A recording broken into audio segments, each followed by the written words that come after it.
Rubisco Crackers, Plemex Anti-Cough, Anti-Asthma, Ampalaya Plus, New Best Ever Sunsilk, Cobra Energy Drink, Surf Super Bigatin Bar, at Aji Ginisa Flavor Seasoning Mix.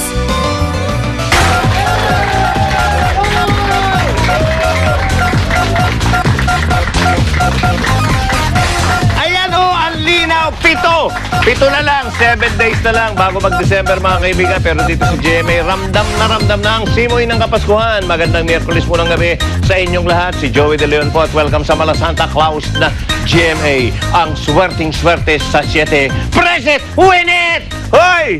At siyempre pa, bukod sa Merry Christmas, good evening na sa mga taga-subaybay natin sa Super Radio DCBB. At kung gusto niyo pong ma-monitor kami sa channel online, bisitahin lang ang aming live streaming sa www.igma.tv/press it, win it. At katulad ng inanunsyo namin ng Lunes, mga kaibigan, doble na ang pot money. Makinig kayo. Ang paghahatiin nyo ngayon doon sa apat nating possible winners, mga kaibigan, from 100,000 pesos, pumanik tayo ng 200,000 pesos. Tax-free! Tax-free, mga kaibigan. Sa madaling salita, 50,000 kada inyo ang tatanggapin ng bawat player na magwawagi. 50,000. Pero bago natin simulan ng game, ito muna ang mechanics. Ang kulit namin, pero panoorin nyo. Walong players mula sa NCR, Luzon, Visayas at Mindanao ang maglalaro sa pamamagitan ng landline at cellphones. Represented each by an avatar. The 8 players will compete in 4 head-to-head rounds. 2 players per round ang magtatagisa ng bilis sa pag-press ng tamang sagot sa pamamagitan ng telephone keypad. Each question has 2 choices. The first player to key in the correct response within 5 seconds automatically wins the jackpot prize for that round. Kung parehong mali ang sagot ng players, they both win consolation prizes. Huwag na nating patagalin pa. Let's press it, win it! Ito na nga, narito na ang 8 pares. Players natin ngayong gabi, mga kaibigan. At ang mga avatars na pinili na nakaka-excite, 200,000 ba naman. Mula sa NCR, mga kaibigan, Beverly Tampoco ng Valenzuela City. Ito ang kanyang avatar. Maria Victoria Balaong of Caloocan City. Ito naman ang pinili niyang avatar. Uy. Mula sa Luzon, Nori Tabio na may Kawayan Bulacan. This is her chosen avatar. At si Francisco Parica ng Iriga City. Uy, Bicolano. Narito ang avatar na pinili niya.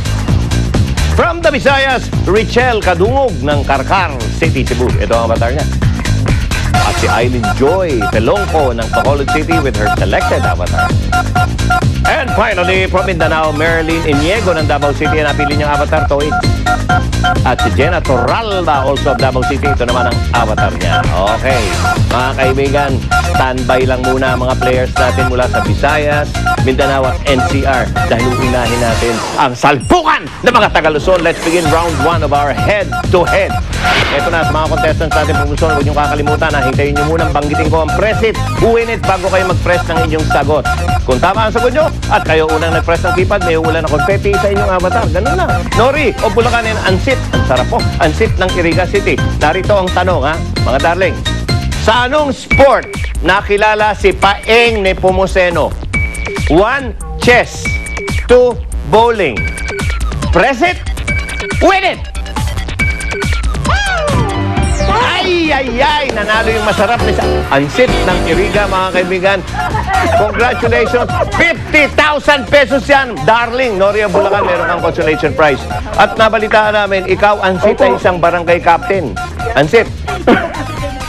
Oh, hindi ka na makapagsalita. Nanalo ka, 50,000! Thank you! Thank you! Thank you po! Thank you! Ilan taon ka ng barangay captain? Maraming salamat, Barangay Captain ng Santa Teresia, Iriga Oo City. nga. Hindi kaya mag-retire ka Maraming na. salamat, Joey. Maraming salamat at nanalo kami. Okay, congratulations. Maraming congratulations. Happy New Year! Okay, sige. Happy Valentine na rin.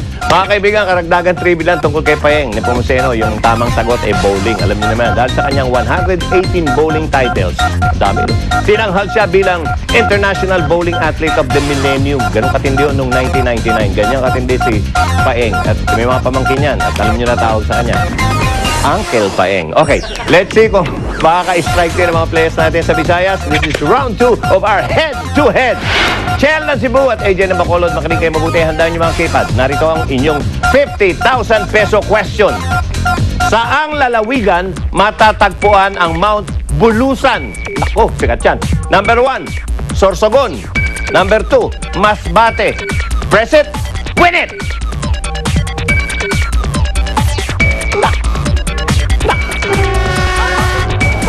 Nako! Ay, paano na nangyari? Walang tumama sa inyo. Ang tamang sagot ay Sorsogon. Ay, pareho kayo may consolation prize. Ay, bihira mangyari yan, ha? Pero nangyayari. Okay, mga kaibigan. Ay, nako. Mga kaibigan, katulad ng nag-alborotong Mount Bulusan. Ayun, nag-alboroto yung dalawa. Parehong hindi tumama. Sa Sorsogon na Mount Bulusan, ituloy-tuloy pa rin ang pagsabog ng papremyo dito sa aming programa. Susunod na mga players natin mula sa Metro Manila at Mindanao sa pagbabalik ng swerteng-swerte sa 7. Press it! Win it! Baboom!